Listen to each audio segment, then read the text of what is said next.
Hello, and welcome back to the Civic Action Podcast.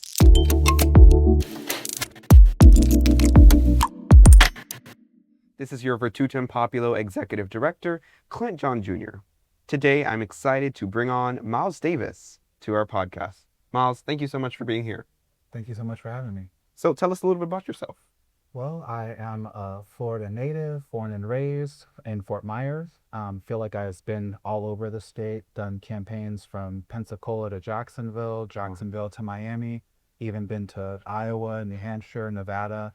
But always grateful to be back in Florida because I feel like there's just so much at stake and I don't want to give up on my home state. Yeah. But glad to be working at two wonderful LGBTQ nonprofit, one Save, Florida's oldest and South Florida's largest civic organization, and then of course PRISM, which is dedicated to serving our youth, mostly focused on education and access to comprehensive sex education. Sounds great. Thank you so much for the work you've been doing for a pretty long time. As Virtutem Populo is Latin for virtue to the people, and so we're all about ensuring that youth get access to civics and that youth know civics, both on the surface level, but more importantly, deeper. So with that, I'd love to ask you, what got you into the political and advocacy sphere?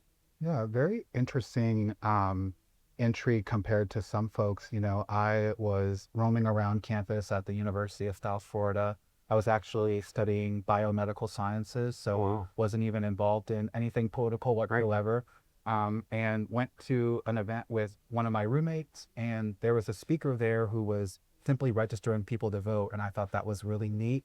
I had just moved from Fort Myers up to the Tampa area, and I hadn't updated my voter registration and just thought that I should really, one, of course, do that, right? Because there's so much important than making sure that we're registered to vote, Yeah. no matter where we are. Right. But then also just thought it was really neat. Like, how do I do that here in my local community? How do I do that up at the college level? And when I met with her after that event and figured out her story, everything that's tied to, right? Public speaking, mingling with elected officials, and then the change that can come from all of those things just tied to voter registration. Right. I was so hooked. I changed my major, graduated in political science, and all the rest is history. I started registering people to vote, worked on my first campaign, which was Mayor Kreisman in St. Pete on his reelection, which was greatly successful. And then went on to Iowa, New Hampshire, and then came back to Florida to do the rest of my campaign. Sounds great. I think there was a quote by JFK, and I'm paraphrasing here, that the ineducation of one voter endangers the security of us all. Yeah, no, that definitely sticks, right? One things that we saw time and time again at the doors was folks just not even knowing an election was happening. Right. Well, one thing that we like to do at Save, right, is not just talk to voters when there's an election happening, but going to the doors time and time again, even when there's an election not happening. Hey, their city council is meeting. Hey, this bill is passing. And when we're talking to voters, just not when there's an election happening and they get out of the mindset of these folks are just coming to talk to me only when there's an election happening, you can start to change the mindset not only on education, but folks' civic participation. Yeah, that's certainly important. I've been canvassed for about, I think I've worked on about 4 campaigns, and a common factor was, hey, why do I only see you in even odd numbers years when there are an election, right? Where are you the rest of the time?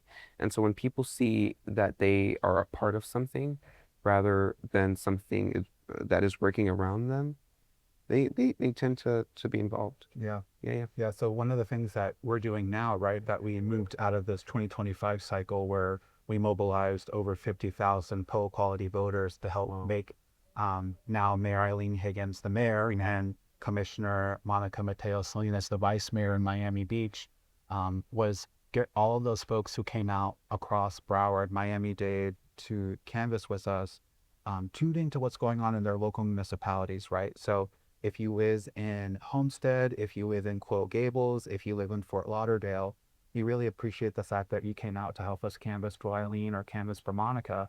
But there's really great things that you can be doing on the ground in Coral Gables, Right. in Homestead, in Fort Lauderdale. Your city council is meeting regularly. There's agenda items that we could really have you speak up on.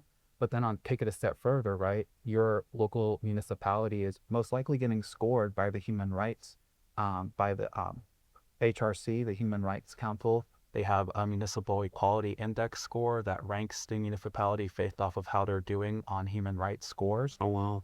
and various policies, resolution. So if the municipality has a score, how can we improve it?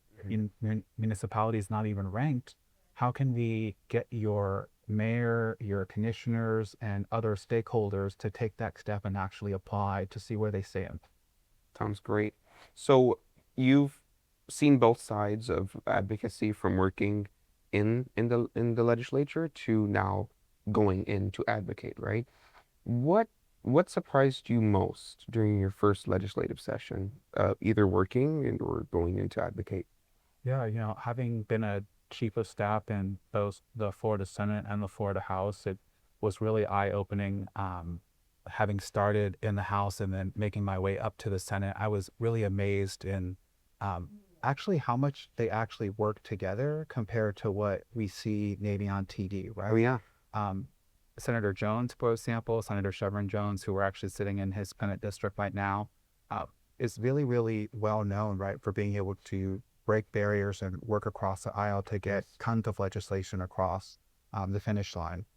Some legislators, not so much, but it all depends on what you're able to get accomplished and then what you're able to um, know in terms of who your colleagues are and what your issues are. Is it education? Is it prison reform? Education with Senator Jones, being in the Senate. We did a college tour where we visited every single one of Florida's public universities, well, and spoke with their college presidents, their faculty senate to figure out what their issues were, and then took that to the chair of the Senate Education Committee, their vice chair, the Senate president, and said, we can be a leader on this. This is what they identified for us. Now hear us out on how we can change it. In the House, right, with Representative Hart, we went to over 30 of our correctional institutions. He sat down with the wardens, he sat down with inmates and family members. We identified issues and he said, we have a track record. We've seen these issues and we've talked to the stakeholders. Now hear us out on those issues and how to bring you all into the fold on how to fix those. So when we approach things with credibility and not just a lot of the talking points that folks will see on TV, I think we'll be able to get a lot done. And that was one thing that really surprised me, the ability to actually come in with issues that are important to legislators and community members and actually get those done compared to a lot of the culture war issues that we may see that folks get hung up on. absolutely. I think it's super important to work across the aisle. I recently won actually a essay contest. Sorry, a bill writing contest for Senator Jones, and one of the things I learned when I was doing a workshop was that the representatives have a bill limit, but senators don't. So imagine Yeah. representatives getting, senators to pass a bill, and then more importantly, understanding the dynamics of Florida's legislature. You have to understand that you have to be able to work across the aisle in order to get priorities passed, because a lot of the priorities, they're actually the problems are way more universal than we think they Yeah, are. absolutely. And a lot of times making things partisan is just so insensible. Mhm. Because if we just unite on the problems that are plaguing our communities and bring them to Tallahassee and unite together, regardless of any indifference, we would get a lot more done. Yeah, absolutely. Rural Floridians want the same thing as the folks who live in city centers. LGBTQ plus folks want the same thing as, our straight allies. We all want clean water. We all want access to great education. Why make that partisan? Right. All of those things are great things that we can all come together and align on. And when you look at a lot of our stakeholders and look at the folks who are chairs of these committees, we've always encouraged folks on our trainings, for example, that we do on using your voice and organizing 101, for example, to take it a step further, right? Look at who the chair of the committee is, look at their background, where do they go to college, do they have kids, what do they do for a living? Are they Right. a lawyer? Are they a nurse? Because a lot of those are really great entry points into not only a great conversation like you and I are having, but great entry points into having really great conversations in someone who might be sponsoring hostile legislation or someone you're trying to get them to do something that you might not otherwise be able to do. Right. all about uniting us in this on the same problem. So you of course call yourself the advocate for the underdog. Um, how do you advocate for the underdog? Yeah, in multiple ways, right? In figuring out how we can empower folks through training. I've always done it in training. I felt like when I got started as an unpaid intern, um, and interns in general that I interacted with, how can I empower them and advocate for them in a way that sets them up for the best success, whether they're an intern, whether they're a volunteer, or whether they're just a community member who was coming to talk to me as a chief of staff or someone who's coming to talk to me now as a director of advocacy, doing the best that I can to set them up for success in any way, shape, or form. So the way that I've found to be the most successful now is in a lot of training series. Who's actually been invited to travel to Creating Change in DC next week to teach a whole training series on public comment and using your voice. So advocating for the underdog for the most part has been figuring out how we can empower folks to take that step, figure out who, for example, their elected officials are, and figure out how to become power players in that space. If you have a folding chair, for example, how do you get that folding chair and bring it up to a table where you might not figure out or you might not have a seat? Right. So that has always been the biggest thing. And you can do it in many ways. You could figure it out in uh, like a training we've done in many ways. We've done we think the one that is probably the one that resonates with people the most is a breakout group where we put folk into little sessions. We figure them out what resonates with you, right? You ask them, what's the most important thing to you? They write it down on a piece of paper, and then we break that down and figure out how they tell that story. And then they utilize that story when they go have a conversation with a stakeholder, and that is the basis for either their public comment or their storytelling, because we know that storytelling is really the biggest piece Yeah, of it all it is and key. really the start of the conversation. Yeah, appeal is certainly something that is important in getting anything accomplished. And one of the things that we teach students are when you don't have a seat at a table, build your own table, right? Yeah, Bring absolutely. the chairs, and then once you have established that table, then bring others to it, Yeah. so that they never have to feel as if they don't have a seat at a Yeah. table. And the training is really the biggest piece of that, right? Every month we're hosting a policy power hour. So folks of all stripes can come and figure out what's happening at the school board level for Miami-Dade, Broward, and Palm Beach. They can figure out what's happening at the legislative level and ask questions directly. Then we have trainings on the legislature, the most recent one coming up on January 22nd, which is going to be Bill to Watch.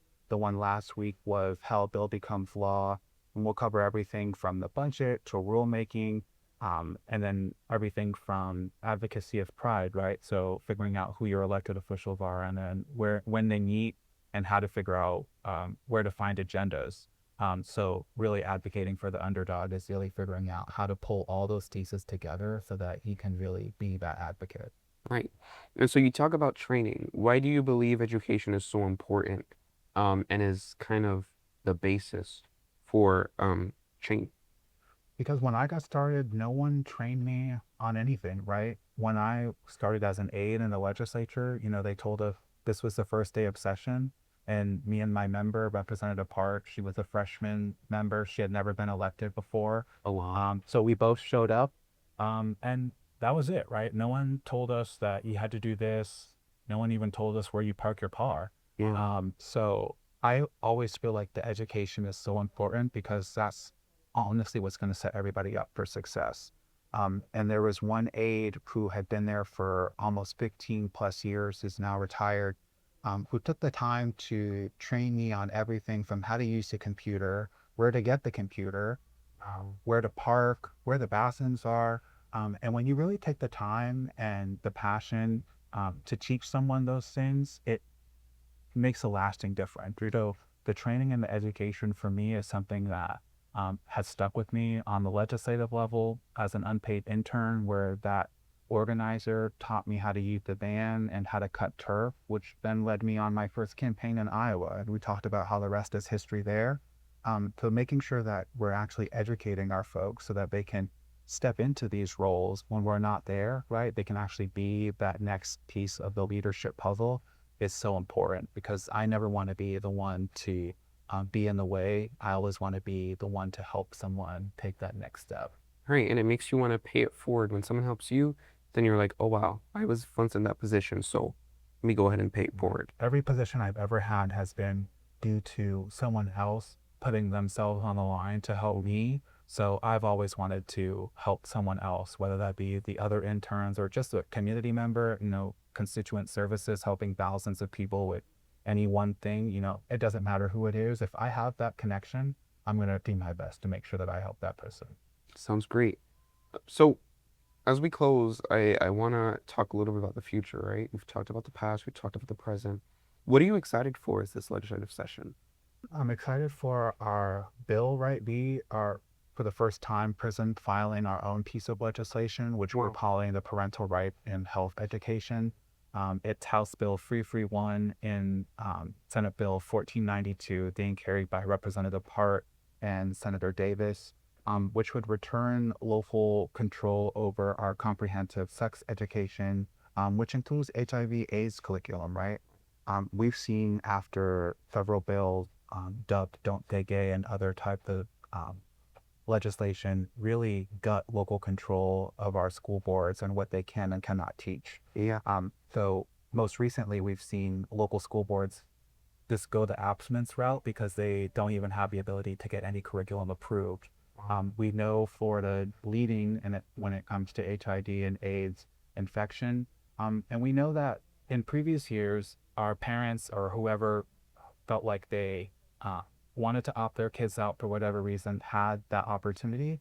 And come to find out, only 3% or so of parents decided to opt their kids out of comprehensive sex education. We know our kids need this. We know HIV/AIDS rates are rising. And we know that we can trust our locally elected school boards to bring these to us in a publicly noticed meeting and set these standards every year. So our bill is very simple. It says that our school boards will meet every year, set these standards in a public notice meeting, and that will be the end of it. So it's very important that we return this local school control, and it's a monumental first for PRISM. It'll be adopted as the legislative policy agenda for Planned Parenthood, for the Freedom Coalition, for Equality Florida, and a ton of Wow. other coalition org. We'll have it up in Tallahassee, of course, but part at the Capitol when we're up there in January. But I'm also hopeful for a host of other things, right? In 2025, this most recent municipal election with Eileen, and then Miami Beach with Yeah. Vice Mayor Monica Mateo Salinas and her colleagues Alex Fernandez and Gloria Dominguez, we saw tons of enthusiasm on the ground when it came to electoral work. So laying the groundwork to build on that and what we've called our path to victory and making sure that we are building on that. We know that there are nested congressional districts, state senate districts, house districts, school board districts, Yeah. and county commission districts in there. So making sure that we're doing our best to align those with our strategy. We know that there are senate districts that were won by 20 votes. There's congressional districts that were won by 1,000 Yeah. votes, and they're all nested within the city of Miami and Miami Beach. So making sure that we're keeping up with the data and we're keeping the momentum on what we just accomplished is also what I'm really looking forward to in the future. Super important. So why do you think it's important and for youth and students of today to take an action to get civically engaged? Yeah, because I mean, who else is going to do it? Right. I am about to turn 30 in the end of January. I think we've all been a youth at some point. You're obviously still a youth. Right. But it's so important for our young people to really take a stand in what's happening. They obviously are the future. And having been, and I still consider myself a young person, I just think it's just so important for them to have a voice in what's happening. Everything that I've ever accomplished has been either as a youth or has a weak voice to help me accomplish that. PRISM is a completely youth-led organization, which folks like Sophia, Max, Avion, and our total youth-led student ambassador program So time and time again, we seeing the ability and the power of youth, students, and other youth-led voices to really be that change that we need.